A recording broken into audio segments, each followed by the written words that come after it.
Hello everyone, apex classes के digital platform पर आपका स्वागत है। तो आज हम चैप्टर 5 द्रव्य की अवस्थाओं के प्रश्न हल करेंगे। तो इस चैप्टर से आपके आंकिक प्रकार के प्रश्न आते हैं। तो आंकिक प्रश्न है, शॉर्ट प्रश्न है, ऐसा तो हमने जब थ्योरी पढ़ी थी कंप्लीट कर लिए थे। फिर भी आज हम प्रश्न को हल करेंगे। तो शुरू हो जाओ, कॉपी लेकर तैयार हो जाओ और अपना दिमाग भी यहाँ पर लगाना है। तो रेडी रहो, प्रश्न कैसे हल करना है। तो फॉर्मूले होंगे, उन फॉर्मूलों के आधार पर इन प्रश्नों को हल करेंगे। तो सबसे पहला देखो, पहला प्रश्न क्या आपके देखो, पहला प्रश्न कह रहा है 30 डिग्री सेल्सियस पर 30 डिग्री सेल्सियस पर एक बार दाब पर वायु के 500 डेसीमीटर क्यूब आयतन को 200 डेसीमीटर क्यूब तक संपीड़ित करने में कितने दाब की आवश्यकता होगी। तो सबसे पहले आपको कोई भी न्यूमेरिकल हल करते हैं तो सबसे पहले ये लिखना है दिया है क्या, गिवन है। तो सबसे पहले निकाल कर रख लो कि क्या क्या अपने पास पड़ा है। फिर सोचना है क्या पूछ रहा है और उसके अनुसार अपन को क्या करना है, फॉर्मूला अप्लाई करना है। तो हल करते हैं इसे। देखो ध्यान से देखो इसे, ये क्या क्या है। तो सबसे पहले अपन को दिया है गिवन, क्या दिया है बोलो। सबसे पहले तो टेम्परेचर दे रखा टी दे रखा आपको 30 डिग्री, ठीक है। और दाब कितना दे रखा P1 कितना है 1 बार, ठीक है। और 1 बार दाब पर वायु के 500 डेसीमीटर क्यूब आयतन यानी V1 क्या दे रखा आपको, V1 भी दे रखा है। V1 कितना दे रखा है आपको 500 डेसीमीटर क्यूब आयतन है। आयतन क्यूब क्या लगता है, आयतन क्या था, लंबाई चौड़ाई इंटू ऊंचाई, लंबाई चौड़ाई इंटू ऊंचाई, 3 टर्म्स लगते हैं इसलिए क्यूब के अंदर आ गया, ठीक है। और से कितना हो जाता है, 200 डेसीमीटर क्यूब। तो कितने दाब की आवश्यकता है, यानी P2 पूछ रहा है। P1 पर इतना आयतन है तो इतने आयतन करने के लिए कितने दाब की आवश्यकता होगी, यानी 500 घटाकर कहां से लाना आपको, 200 पर संपीड़ित करना है ना, घटाना। अब ये चीजें दे रखी है तो हम P2 ज्ञात कर सकते हैं। तो हमने सबसे पहला नियम पढ़ा था किसका, बॉयल का नियम। तो उसके अनुसार क्या फॉर्मूला बनाते हैं अपन ने गणितीय रूप में, P1 V1 बराबर P2 V2। तो क्या लिख जाएगा अपन यहाँ पर आपके, ये फॉर्मूला अप्लाई करते हैं अपन, क्या P1 V1 बराबर P2 V2। अब क्या पूछ रहा है आपको P2, तो P2 बराबर क्या हो जाएगा P1 V1 बटा V2। अरे ये आएगा क्या।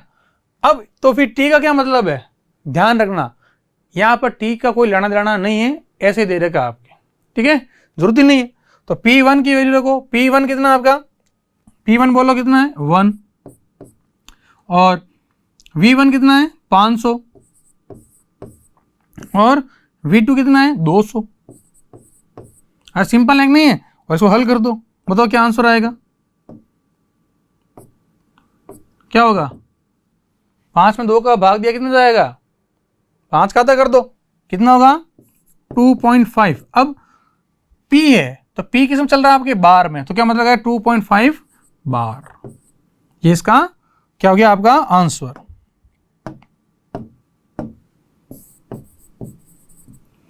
आया समझ में, बिल्कुल सिंपल प्रश्न है। तो प्रश्न जब भी हल करते हैं सबसे निकाल कर रख लो अपने पास क्या क्या है और क्या पूछा गया है उसको रख दो, और फिर सोचो कि कौन सा फॉर्मूला लगेगा अपन इसको हल कर सकते हैं। तो ये पहला बिल्कुल सिंपल प्रश्न हल हो गया, बॉयल के नियम से किया हमने, P1 V1 बराबर P2 V2, पहला गैस का नियम था, नोट कर लो इसको। अब सेकंड क्वेश्चन लेते हैं अपन। तो देखो सेकंड क्वेश्चन क्या है, ये कह रहा है 27 डिग्री सेल्सियस पर 9 डेसीमी क्यूब धारिता वाले फ्लास्क में CH4 यानी मेथेन कितना है 3.2 ग्राम, और ये CO2 जो है ये कितनी है 4.4 ग्राम हो, तो मिश्रण का कुल दाब होता है, यानी P ज्ञात करना, और R दे रखा, क्या दे रखा है R, ठीक है। अब देखो तो सबसे पहले वही गिवन क्या लिखना आपको दिया है, हल करते हैं इसको। सॉल्व करते हैं। तो सबसे पहले क्या गिवन दिया है, बोलो। आपको अगर मान लो बुक के अंदर आपके प्रश्न दे रखा है और उसके जो आंसर आपके पॉइंटों में आ रहे हैं, ठीक है, तो वही प्रश्न आपको परीक्षा के अंदर मिलेंगे, परंतु आपके डिजिट इतने सरल होंगे आप आसानी से उसको हल कर सकते हो, यानी ज़्यादा पॉइंटों के अंदर आपके नहीं आएंगे। सिंपल क्वेश्चन आते हैं, बस आपका दिमाग वहाँ चलना चाहिए कि कौन सा फॉर्मूला अप्लाई करें, ठीक है। इसलिए कहता हूँ हमेशा कोई भी प्रश्न निकाल कर रख लो कि क्या क्या अपने पास है और क्या पूछ रहा है, अब कौन सा सूत्र लगाए इसका, ठीक है। तो देखो क्या कह रहा है, 27 डिग्री सेल्सियस पर यानी T1, ठीक, कितना दे रखा आपके 27 डिग्री सेल्सियस। देखो डिग्री सेल्सियस ले रहा हूँ, अगर मेरे को जरूरत पड़ेगी तो अगर टेम्परेचर की जरूरत पड़े तो उसको केल्विन में बदलो, टेम्परेचर की अगर जरूरत पड़ेगी तो अपन इसको बदल लेंगे, ठीक है। अब देखो टी दे रखा आपके, टी ले लिया हमने। अब V कितना दे रखा आपके, V दे रखा 9 डेसीमीटर क्यूब। अगर मान लो इसको अपन मीटर क्यूब में बदलें तो इसको अपन लिख सकते हो 9 into 10⁻³ metre cube, metre cube के अंदर आ जाएगा, ठीक है। डेसीमीटर को किसमें बदल दिया, मीटर क्यूब में। अब आपके क्या दे रखा है, मेथेन की मात्रा दे रखी है, भाई टी दे रखा है, वी दे रखा है और पी पूछ रहा है, P1 है ही नहीं ना, तो P2 है, तो क्या दे रखा है आपके ग्राम। तो क्या दे रखा है, इसको दो पार्ट में करेंगे, पहले ग्राम से हम बनाएंगे मोल, क्या बनाएंगे मोल। तो क्या दे रखा है, CH4 की मात्रा कितनी बेटा, CH4 की मात्रा 3.2 ग्राम, ठीक है। अब इसको हल कर लेते हैं अपन। तो देखो ध्यान से, CH4 3.2 ग्राम है, तो पहले इसके मोल निकाल लेते हैं। तो कितने मोल, ग्राम, मोल का सूत्र क्या था, मोल बराबर, याद रखोगे मोल जो होता है N, मोल का सूत्र क्या होता है, ग्राम बटा अणु भार, क्या होता है, ग्राम बटा अणु भार। अब ग्राम कितना देगा 3.2, अब CH4 का अणु भार कितना होगा निकालो। तो CH4 कार्बन का कितना होता है 12, कार्बन का 12, हाइड्रोजन कितना होता है, हाइड्रोजन का होता है आपके 1, कितना होता है, हाइड्रोजन का 1 है, और कितनी हाइड्रोजन है 4, तो 4 से मल्टीपल कर दो, कितना है टोटल बोलो 12, और 4 कितने हो गए, 4 एकम 4 ही होगा 16। तब इसके मोल कितना आएंगे आपके बताओ, N, यहाँ लिख देता हूँ मैं आपके CH4। तो बोलो कितने ग्राम है आपके पास में, 3.2 बटा 16, क्या आंसर आएगा, 16 में 16 का भाग दो 32 में कितनी बार जाएगा, 2 बार, तो 3.2 यानी क्या आएगा 0.2। अभी CH4 के मोल आए। अब इसी प्रकार अपन किसके मात्रा मोल निकालेंगे, CO2 के मोल। तो इस तरफ क्या जाएगा आपके, बोलो किसकी मात्रा, CO2 कार्बन डाइऑक्साइड की मात्रा। तो CO2 की मात्रा कितनी दे रखी है बोलो, 4.4 ग्राम, कितनी दे रखी है आपके 4.4 ग्राम। अब क्या करना, मेरे को मोल निकालना है, फॉर्मूला आपके पास पड़ा है, तो क्या लिखेंगे मोल, किसके मोल निकालने हैं, ग्राम बटा अणु भार। तो देखो इसका मोल कैसे होगा, ग्राम बटा अणु भार।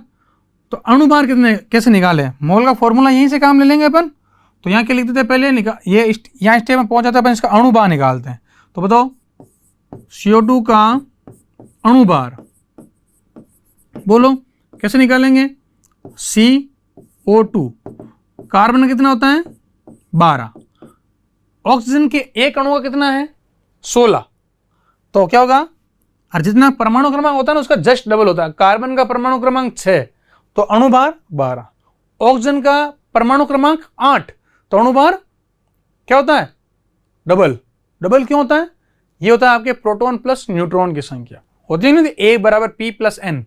तो ऑक्सीजन का एक ऑक्सीजन का 16, कितनी ऑक्सीजन है 2, तो 2 इंटू 16 तो कितना हो गया 32 प्लस 12 कितना हो गया 16 दूना 32 और 12 कितना हो गया 44, कितना हो गया 44। तो बताओ यहाँ N CH4 किसको दर्शा रहा है, मेथेन के मोल को।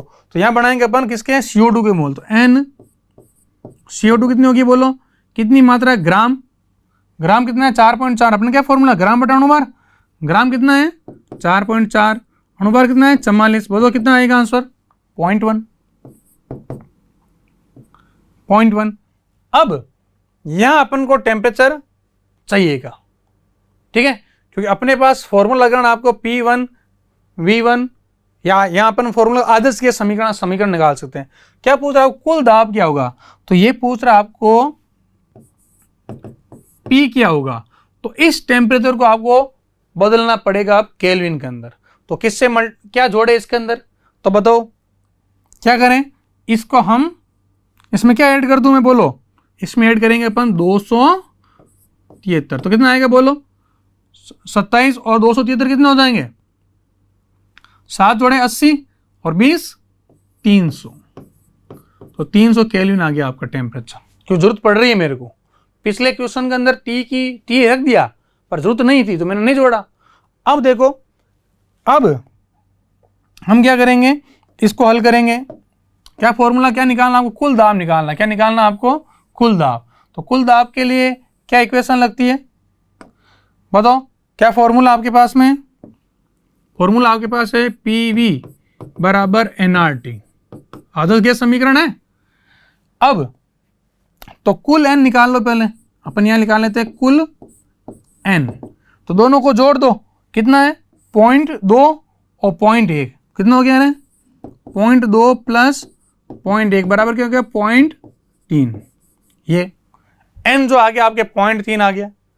अब देखो P पूछा है तो P का फॉर्मूला क्या है, P बराबर क्या हो जाएगा nRT अपॉन V, अरे यही बनेगा। n कितना हो गया आपके, दोनों के मोलों को जोड़ दिया, 0.2 और 0.3 कितना हो गया 0.5, कितना हो गया 0.5, सॉरी 0.3 ही आएगा, कुल ही लिखा ना अपन ने, यहाँ क्या आएगा 0.3, और दोनों को जोड़ के जो 0.3 बनाया अपन ने, 0.2 और 0.1 कितना हो गया 0.3, n हो गया 0.3, r कितना दे रखा है बोलो, r दे रखा है आपके 8.314, ठीक है। t कितना है, अभी आपने t बनाया कितना है 300, तो t की वैल्यू रख देंगे अपन 300 बटा v कितना है, v इतना देखो 9 डेसीमीटर क्यूब, इसको मीटर में बदल दिया तो 9 इंटू 10⁻³ यही है। अब इसको हल करो, बताओ, सिंपल है, सरल है बिल्कुल। क्या होगा, अगर मान लो मैं 0.3 को 300 से गुणा करूं तो क्या आंसर आएगा बताओ, एक जीरो तो हट जाएगा इस पॉइंट से, और 3 को 30 से गुणा करेंगे तो क्या आएगा बोलो 90 इंटू 3.14, 8.314, क्या है ये, इसकी वैल्यू तो बिल्कुल रख दो 8.314, ये वैल्यू आ गई, बटा क्या है नीचे 9 इंटू 10⁻³ अब क्या करोगा बताओ, 9 से ये कट गया, और कटा नहीं कटा, तो क्या लिखेंगे, कौन कट रहा है 9 से 90, कितनी बार कट गया 10 बार। अब ये 10 भी कहां चला जाएगा, माइनस का 3 ऊपर चला जाएगा तो प्लस का 3, प्लस का 3 और 10 क्या हो गया 10 के बाद प्लस 4, यानी क्या आंसर आ गया, सामने पड़ा आपका आंसर 8.314 इंटू 10⁻⁴, ये क्या आपका P, ये आपका क्या हो गया आंसर हो गया, आंसर। तो देखो ध्यान से, वापस देखो क्वेश्चन कैसे सोल्व किया, देखो ये कह रहा है 27 डिग्री सेल्सियस पर 9 डेसीमीटर क्यूब धारिता वाले फ्लास्क में ग्राम दे दिया, मेथेन जो है CH4 क्या कहते हैं मेथेन, इतना ग्राम है, CO2 4.4 ग्राम है, तो कुल दाब बताइए, R दे दिया आपको, यानी ये पूछ रहा P कितना होगा। अब सबसे पहले क्या दे रखा, T दे रखा है 27, ठीक है, पर यहां अपन को पता नहीं चला T2 कितना है, तो अभी अपन ने इसको कन्वर्ट नहीं किया, छोड़ दिया, क्योंकि कुछ प्रश्नों के अंदर T कन्वर्ट जरूरत ही नहीं पड़ता, ऐसे दे देता प्रश्न के अंदर, तो T ने अपन 27 रख दिया था। फिर V है, इस आयतन को अपन ने किस में देता है मीटर क्यूब में, तो क्या हो गया इसको 10⁻³ से गुणा कर दिया। अब CH4 की मात्रा कितनी मात्रा है 3.2 ग्राम।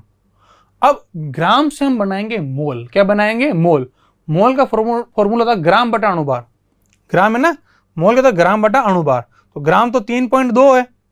और अणुभार कैसे निकाल दें कि जो फॉर्मूला होता है ना, जैसे CH4 का फॉर्मूला है, इसमें सभी के परमाणु भार को जोड़ दो, यानी CH4 में कार्बन का 12, हाइड्रोजन कितना है, हाइड्रोजन का होता है 1, और कितने 4, तो कितना हो गया, ये 4 एकम 4, तो 4 और 12 कितना हो गया 16।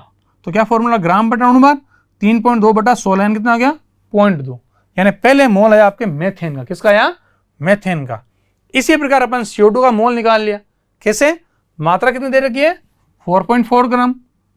CO2 का अणुभार, CO2 जो है कैसे निकालेंगे, कार्बन का 12, ऑक्सीजन कितने परमाणु 2, एक ऑक्सीजन परमाणु का 16, तो टोटल किया कितना 16 32 और 12 44। अब ये तो आ गया अणुभार, तो अपने पास मोल कैसे निकालते हैं, ग्राम बटा अणुभार, तो 4.4 बटा 44 क्या गया 0.1।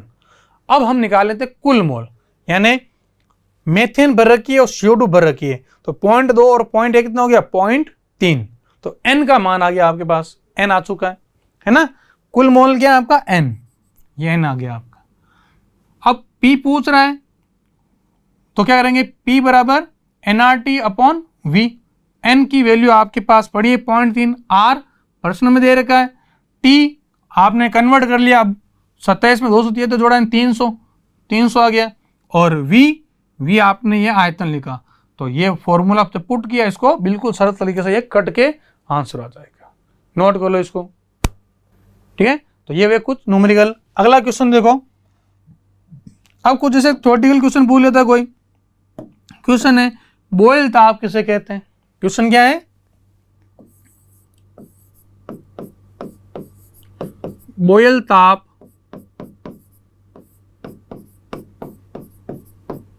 किसे कहते हैं। तो देखो ध्यान से, वह ताप, क्या परिभाषा है, वह ताप जहां उपयुक्त दाब पर यानी पर्याप्त दाब पर वास्तविक गैस आदर्श गैस की तरह कार्य करती है, बॉयल ताप कहलाती है। तो अलग हो गया ना थोड़ी परिभाषा, तो क्या लिखेंगे परिभाषा, बॉयल ताप क्या कहेंगे, वह ताप जहां पर्याप्त दाब पर वास्तविक गैस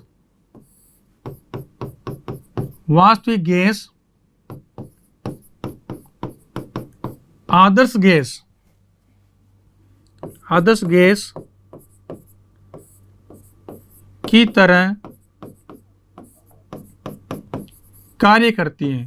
की तरह कार्य करती हैं, बॉयल ताप कहलाता है,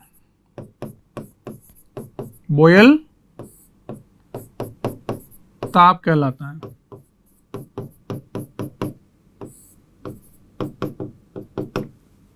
अगर समझ में, तो ये हुआ आपके बॉयल ताप। अब इसमें एक प्रश्न और आता है, थ्योरेटिकल प्रश्न, जैसे प्रश्न है आपके क्वथनांक और वाष्पीकरण में क्या फर्क है। क्या क्वेश्चन है, देखो आपको अभी एक जैसा लग रहे हैं, अभी पता चलेगा फर्क क्या है। क्वेश्चन क्या है, क्वथनांक व वाष्पीकरण में अंतर बताइए। अब देखो ध्यान से, क्वथनांक क्या है और वाष्पीकरण क्या है। तो क्वथनांक तो क्या था भाई, जहां कोई द्रव उबलता है निश्चित ताप, वह निश्चित ताप जहां कोई द्रव उबलता है वो कहलाता है आपके क्वथनांक या बॉइलिंग पॉइंट। जबकि वाष्पीकरण क्या है, वाष्पीकरण क्या होता है, वाष्पीकरण का कोई टेम्परेचर होता है क्या, वाष्पीकरण कोई भी निश्चित टेम्परेचर पर नहीं होता है। तो हम कहते हैं वाष्पीकरण हर संभव ताप पर होता है। समुद्र का क्वथनांक होता है या वाष्पीकरण होता है, वाष्पीकरण सर्दियों में होता है, गर्मियों में होता है, सब मौसमों में होता है। घर के अंदर मान लो आप गिलास लो, उसके अंदर एक बूंद पानी की डाल कर रख दो, तो वो क्या उबलेगा क्या, वो वाष्पीकृत होगा। क्या होगा, वाष्पीकृत। तो ध्यान रखना, क्वथनांक और वाष्पीकरण में भी बहुत फर्क है। क्वथनांक तो एक निश्चित ताप पर होता है और वाष्पीकरण हर संभव ताप पर है। चाहे आप सर्दी के अंदर भी एक बूंद ड्रॉप की ग्लास के अंदर डाल कर रख देना, सब उठ कर देखना बूंद गायब रहेगी। गर्मी के अंदर रखोगे तो जल्दी होगी। हो सकता है कि तापमान बढ़ने पर वाष्पीकरण शीघ्रता से हो, ठीक है, परंतु टेम्परेचर फिक्स है क्या वाष्पीकरण का? नहीं। तो वाष्पीकरण क्या है? सर्दी में भी होता है, गर्मी में भी होता है। तो वाष्पीकरण का मतलब क्या है कि वाष्पीकरण में गैस केवल क्या होती है? वाष्पीकृत होती है। तो पहला अपन अंतर तो ये हुआ कि क्वथनांक निश्चित ताप पर होता है, जबकि वाष्पीकरण हर संभव ताप पर होता है, ठीक है। दूसरा अंतर, जब क्वथनांक होता है यानी जब उबलता है, चाहे कोई भी द्रव उबलता है, तो ये सतह के ऊपर और सतह के नीचे, जैसे जल भरा हुआ है तो उबलेगा तो क्या होगा? इस प्रकार उबलेगा। तो ये सतह के ऊपर और सतह के नीचे दोनों तरफ होने वाली प्रक्रिया है। क्वथनांक में उबलेगा, बुलबुले बनेंगे, तो सतह के ऊपर और सतह के नीचे दोनों तरफ क्रिया होती है। जबकि वाष्पीकरण में क्या है? जैसे यहाँ जल भरा हुआ है, ये केवल सतह के ऊपर होने वाली क्रिया, यहाँ से पानी भाप बन के उड़ जाएगा, ये केवल सतह के ऊपर होने वाली प्रक्रिया है। तो ये मुख्य अंतर आपके क्वथनांक और वाष्पीकरण में। तो लिखो क्या हो जाएगा? एक तरफ तो क्या हो जाएगा आपका, इसे हल करते हैं,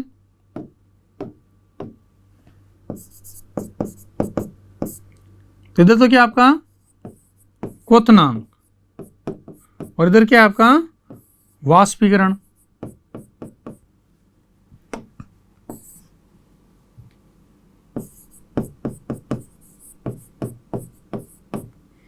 तो क्या फर्क है? देखो क्या लिखेंगे? क्वथनांक का निश्चित ताप होता है, ठीक है, या परिभाषा भी ले सकते हो। तो पहला क्या होगा? क्वथनांक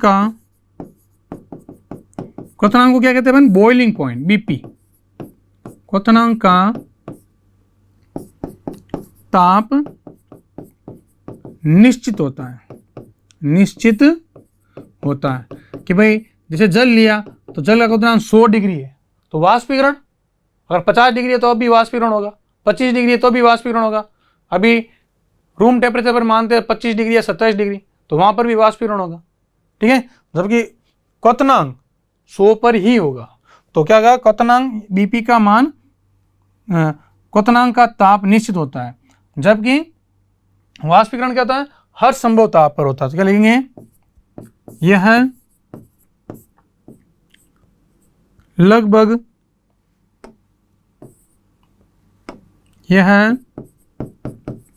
लगभग हर संभव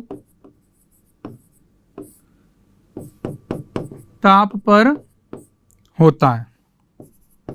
अब आप ऐसे मत कहना सर, जैसे कश्मीर के अंदर चला जाए सर्दी के अंदर, वहां क्या वाष्पीकरण होगा या क्या होगा? बर्फ जम जाएगी। इसलिए लिखा है लगभग हर संभव ताप, बड़े स्तर पर, ठीक है, अलग कंडीशन नहीं है, ठीक है। अब देखो क्वथनांक क्या है? क्या होता था मैंने कि ये जब द्रव उबलता है तो ये सतह के ऊपर व सतह के नीचे, यानी सतह के ऊपर व नीचे दोनों तरफ होने वाली परिघटना है। तो क्या लिखेंगे? यह सतह के ऊपर व नीचे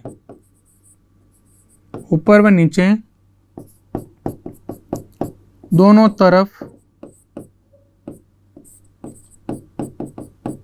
होने वाली घटना या परिघटना है, घटना है।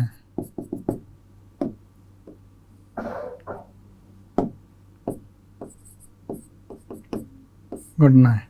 और ये क्या होगी? ये केवल सतह पर होने वाली घटना है, यानी केवल सतह से, कि समुद्र है या कोई जल है, सतह से ऊपर जल का वाष्पीकरण है। क्या लिखेंगे? यह सतह पर होने वाली घटना है, ठीक है। तो ये हो गया आपके क्वथनांक और वाष्पीकरण में अंतर। नोट कर लो इसको। अब देखो, हाँ, नेक्स्ट क्वेश्चन आपका है ये, क्या है? 32 डिग्री सेल्सियस पर व 1 बार दाब पर, यानी आपको टेम्परेचर दे रखा है और क्या दे रखा है आपके इसके अंदर? दाब दे रखा है, पर 8.8 ग्राम CO2 द्वारा ग्रहण किए गए आयतन की गणना कीजिए। यानी आपको क्या निकालना है? V निकालना है, और R दे रखा है। तो क्या करें? पहले टी दे रखा है, पी दे रखा है और ग्राम दे रखा है CO2 का। तो क्या बताएं आपको, न्यूमेरिकल जब भी हल करते हैं तो पहले गिवन क्या दे रखा है इसको हम नोट करते हैं। तो क्या लिखेंगे, हल करो इसको, क्या लिखेंगे, दिया है, क्या गिवन है, क्या दिया आपको बोलो।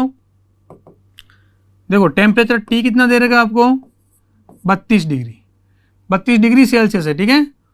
और अगर मान लो इस डिग्री सेल्सियस को अपन केल्विन में बदल दें तो क्या करेंगे, क्या ऐड करेंगे बोलो, 273।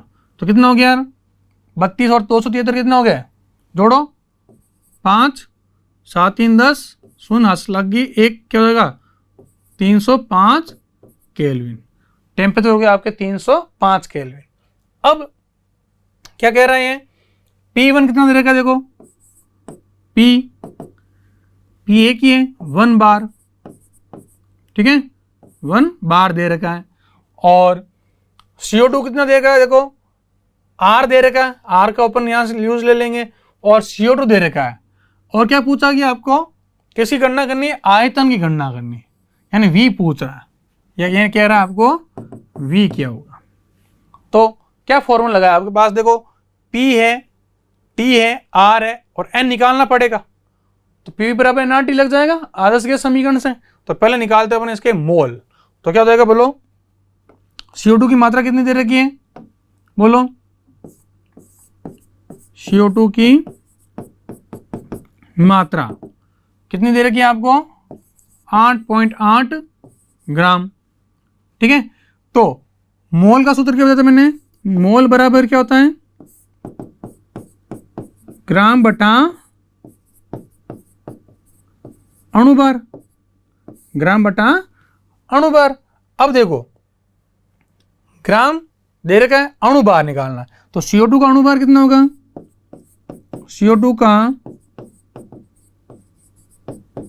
अणुभार, तो CO2 जो है इसका अणुभार निकालो, CO2, कार्बन का 12, ऑक्सीजन का, एक ऑक्सीजन का है 16, तो 2 ऑक्सीजन का 32, 32 और 12 कितना हो गए, 44। कितना आ गया इसका अणुभार आपके, 44।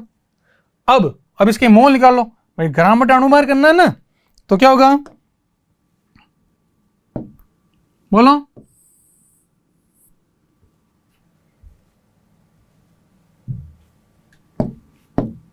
तो NCO2 यानी ग्राम बटा अणुभार, तो कितना है, ग्राम कितना है आपके 8.8 बटा अणुभार कितना है 44। बताओ कितनी बार जाएगा, अगर 88 होता 2 बार जाता, तो 0.2। तो ये आ गया आपके n की वैल्यू आ गई। अब ये क्या पूछ रहा है, आपको क्या ज्ञात करना है, आपको ज्ञात करना है V, आयतन ज्ञात करना है। तो क्या फॉर्मूला लगाएंगे आदर्श गैस समीकरण से, तो क्या लिखेंगे, आदर्श गैस समीकरण से।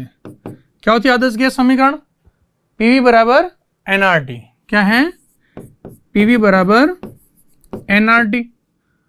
तो देखो V पूछ रहा है, ये V पूछ रहा है, तो V बराबर क्या हो गया, nRT अपॉन P।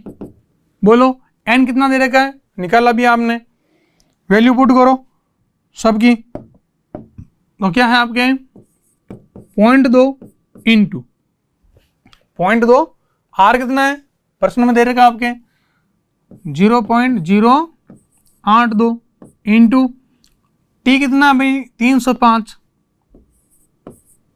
कितना है 305 बटा, अब नीचे क्या आएगा P कितना है 1 बार, यानी एक आध भाग लगाना है, तो केवल गुणा करना है आपको, क्या करना है मल्टीपल करना है इसको। तो मल्टीपल करके देखो क्या आंसर आता है, इसको अपन इससे मल्टीपल करेंगे, लगभग क्या आएगा, देखो 2 दूनी या 5 दूनी 10 और 0 1 6, यानी इसका आएगा 61। आपके और सरल करता हूँ 61, क्या आएगा 61 इंटू कितना हो जाएगा इसका 0.082। सोल्व करना क्या आ रहा है आंसर, टाइम दे रहा हूं आपको, मल्टीपल करो, इसलिए कहा था न्यूमेरिकल के अंदर पेन पेन से लेकर बैठना आपको। तो इसका आंसर आएगा आपके क्या आएगा 5.0। अब 5.0 आंसर आया आपके, 5.00 कुछ आया होगा देखो, है ना। तो 5.0 जो आया है इसका मतलब है कि ये आपके क्या है, आयतन V है। तो V को अपन किस में लेते हैं, लीटर में। किस में लेते हैं, लीटर में। तो ये कह रहे हैं ना, तो द्वारा ग्रहण किया कि आयतन की गणना कीजिए, आयतन किस में लेंगे अपन, लीटर में। तो यही आपका क्या हो गया आंसर, हो गया आपका आंसर।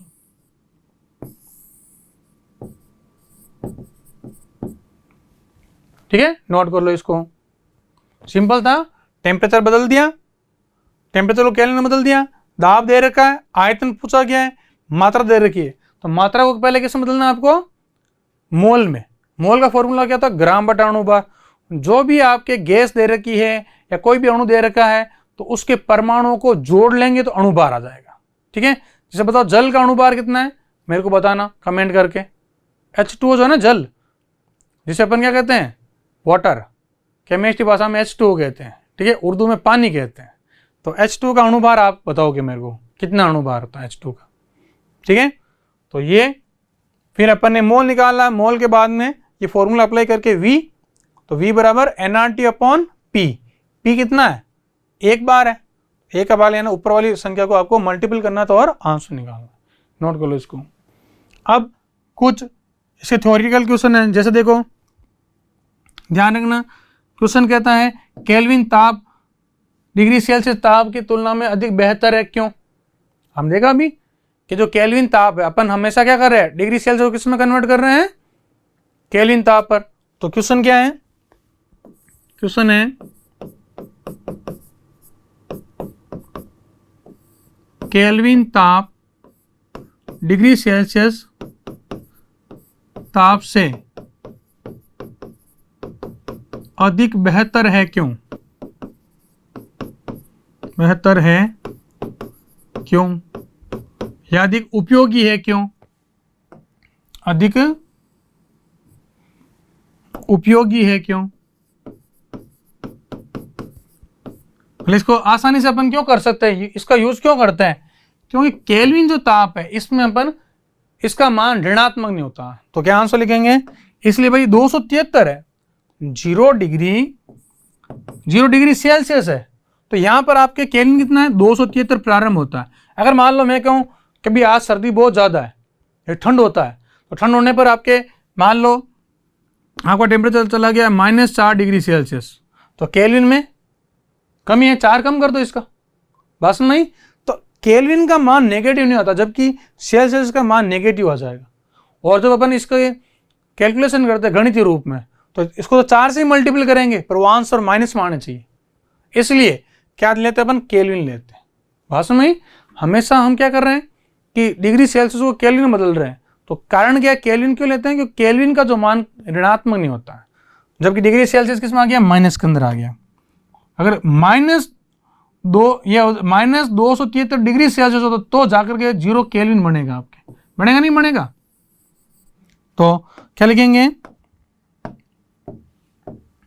हल क्या हो जाएगा, केल्विन ताप का मान ऋणात्मक नहीं होने कारण, ऋणात्मक नहीं होने के कारण। ठीक है, दूसरा देखो नेक्स्ट क्वेश्चन। नेक्स्ट क्वेश्चन यही है कि क्या मान लो गर्मियों में टायर या ट्यूब के अंदर ज़्यादा हवा नहीं भरी जाती है, क्यों। तो अपन ने कौन सा नियम पढ़ा था, गर्मियों के अंदर टायर या ट्यूब के अंदर ज़्यादा हवा नहीं भरी जाती, क्यों नहीं भरी जाती, क्योंकि टेम्परेचर अधिक होगा, ताप बढ़ेगा तो क्या होगा, प्रेशर बढ़ेगा। कौन से नियम से अपन ने पढ़ा था, गेलुसे के नियम से, कि आयतन स्थिर है, यानी गेलुसे का नियम क्या था, V आयतन निश्चित, आयतन क्या है, निश्चित हो तो P है समानुपाती होता T, ये गेलुसे का नियम है। तो क्या क्वेश्चन है, क्वेश्चन है गर्मियों में टायर ट्यूब में अधिक हवा नहीं भरी जाती है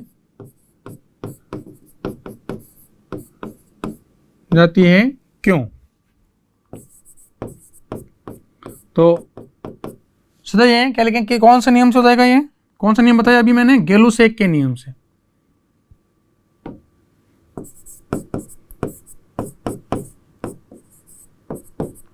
गेलुसेक के नियम से। क्या नियम है? ये आपके सामने दिख रहा है कि P जो समानुपाती क्या था T। अब टायर का आयतन तो क्या निश्चित ही है कि टायर और बड़ा हो जाएगा, आयतन निश्चित है, और ताप बढ़ेगा तो क्या होगा? दाब बढ़ेगा और टायर के फटने की संभावना होती है। तो ये भी कहते हैं गर्मियों के अंदर आपके साइकिल ज़्यादा पंचर क्यों होती है ना, या टायर फट जाते हैं। और ध्यान रखना कि जो आपके अपन जैसे आप सभी आजकल की जनरेशन जो है हवा भराती है, ठीक है, और आपके कार में अगर किसी के अंदर भी हवा भरी और अगर दूरी अधिक है आपकी तो क्या होगा? घर्षण होगा, टेम्परेचर बहुत अधिक बढ़ जाता है। और कहते हैं ये टेम्परेचर आपके 150 से भी ज़्यादा हो जाता है। हम तो अपन जनरली कितनी भरते हैं? 30-40 पर भरते हैं हवा को, जबकि ज़्यादा घर्षण होने से इसका टेम्परेचर बहुत अधिक हो जाता है। इसलिए ज़्यादा तेज़ हवा गर्मियों के अंदर नहीं होनी चाहिए। तो कारें जो होती है लगातार 100 किलोमीटर चलती रहती है और सड़क भी गर्म और घर्षण भी होता है, ठीक है। तो प्रेशर अगर मान लो आप कुछ दूरी तय करने के बाद अगर आप उसका प्रेशर चेक करोगे टायर का तो प्रेशर बहुत अधिक होगा। अगर मान लो अपन हवा भरवाई है, रवाना हुए तो प्रेशर कम दिखेगा, और अगर मान लो आपने चलाई है गाड़ी और उसके बाद अगर आप प्रेशर चेक करोगे तो प्रेशर बढ़ जाएगा। क्यों? क्योंकि क्या होगा? ताप बढ़ने पर दाब बढ़ जाता है, ठीक है। ये क्वेश्चन हुआ। अगला देखो, जैसे सौंदर्य प्रसाधन के अंदर क्रीम का उपयोग क्यों करते हैं? क्यों क्रीम क्या करती है? क्रीम जो है वो भी पृष्ठ सक्रिय। कैसी है? पृष्ठ सक्रिय। तो क्या कर जाती है हमारे त्वचा के ऊपर या शरीर के ऊपर क्या जाती है? लोशन क्या जाती है? फैल जाता है। फैल जाने से क्या होता है कि वहाँ जो भी आपके आदत है उसको हटा देती है, या मैल उसको हटाने में भी सहायता करती है। तो अगर मान लो साबुन है, लोशन है, इसके अंदर किसका उपयोग करते हैं अपन? पृष्ठ सक्रिय पदार्थ। तो अगर मान लो पूछ ले टूथपेस्ट है, टूथपेस्ट भी क्या करती है? अपन जैसे दातन करते हैं पूरे मुंह के अंदर फैल जाती है, वो भी पृष्ठ सक्रिय है। तो कुछ पॉइंट बताता हूँ, उनका एक ही आंसर है लोशन, टूथपेस्ट और जो भी आपके सौंदर्य प्रसाधन क्रीम, इनकी प्रकृति कैसी होती है? तो क्या लिखना आपको आंसर? ये पृष्ठ सक्रिय हो जाते हैं। यानी मुंह के अंदर टूथपेस्ट किया तो फैल जाता है, जिससे क्योंकि जो भी आपके कचरा उसको अपन बाहर थूक देंगे। और अगर मान लोशन है तो बॉडी के ऊपर फैल जाएगा, कचरा लगा उसको हटाएगा या आर्द्रता इसके संपर्क में नहीं आ पाती, ठीक है। लोशन है, क्रीम है, तो इनकी प्रकृति कैसी होती है? पृष्ठ सक्रिय। तो क्वेश्चन क्या है? क्वेश्चन है क्रीम, लोशन व टूथपेस्ट की प्रकृति बताइए। तो अपन ने प्रश्न तनाव के बारे में पढ़ा था और मैंने कहा था आपको कि हलवा गर्म अच्छा लगता है या ठंडा? गर्म। गर्म क्यों? क्योंकि गर्म करने पर क्या होगा? प्रश्न तनाव कम हो जाएगा हलवे का, और वो क्या हो जाएगा? फैल जाएगा और हमारे मुंह के अंदर फैल करके स्वादेंद्र तक पहुंच जाएगा और आपको स्वादिष्ट लगेगा। तो क्या लिखेंगे? क्रीम, लोशन और टूथपेस्ट की प्रकृति किस प्रकार की होती है?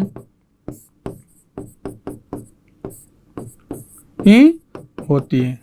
और एक प्रश्न अपन ने सूप के बारे में पढ़ा था कि सूप, गर्म सूप अच्छा क्यों लगता है? वही है, तापमान बढ़ाने पर प्रश्न तनाव घटता है और प्रश्न तनाव घटने से हमारे मुंह के अंदर फैल जाएगा और अपन को पता चल जाएगा।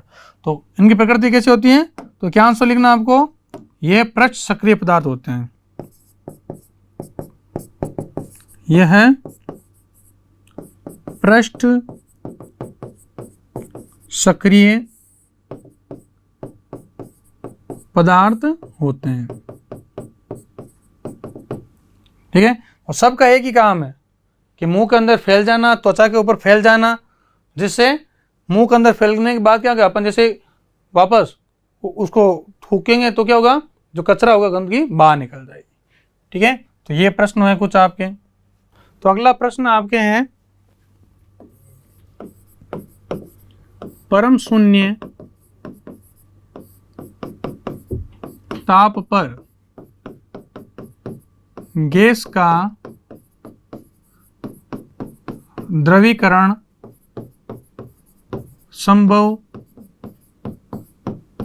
नहीं है, क्यों? देखो क्या देखा था हमने कि परम शून्य ताप पर गैस क्या करती है, शून्य आयतन घेरती है। तो वहां पर कैसे द्रवीकरण करेंगे, उसका आयतन अपन शून्य मानते हैं। तो क्या लिखेंगे, इस ताप पर गैस का द्रव्य आयतन शून्य होता है, अतः इसका द्रवीकरण संभव नहीं है। तो क्या लिखेंगे, हल क्या जाएगा, इस ताप पर गैस का आयतन शून्य होने के कारण इसका